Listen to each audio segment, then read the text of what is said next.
इस संसार में जिसने जन्म लिया है वह मरेगा, और यह सबसे बड़ा सत्य है जिससे न कभी कोई बच पाया है और न कभी बच पाएगा। भगवान को उस लोक में अपना शरीर छोड़ना पड़ा।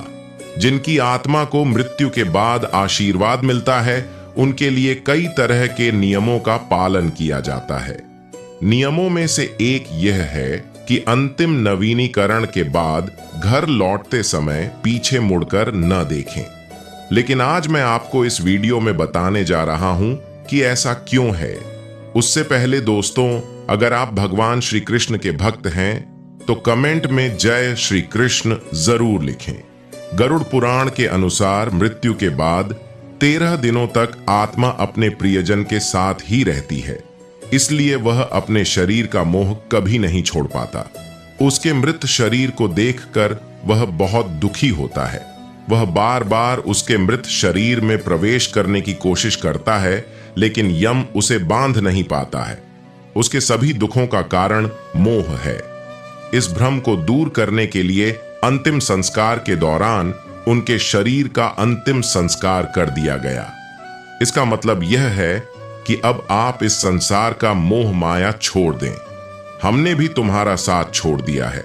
फिर नाल को गंगा में प्रवाहित करने या जमीन में गाड़ देने के बाद जब घर वापस आ जाए तो पीछे मुड़कर नहीं देखना चाहिए, क्योंकि अतीत पीछे छूट गया है और जीवन वर्तमान है।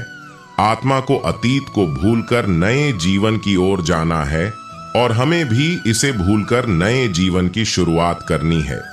इसलिए हमें उसे समझाना होगा कि हमें उसके प्रति कोई आकर्षण नहीं है। जैसे जब माता पिता बच्चे को हॉस्टल में छोड़ते समय पीछे मुड़कर देखते हैं तो बच्चा और माता पिता दोनों बहुत दुखी हो जाते हैं। इसी प्रकार जब वह घर लौटकर पीछे मुड़कर देखता है तो वह जीव अत्यंत दुखी हो जाता है और माया को त्याग नहीं पाता और उसे रिहा नहीं किया गया।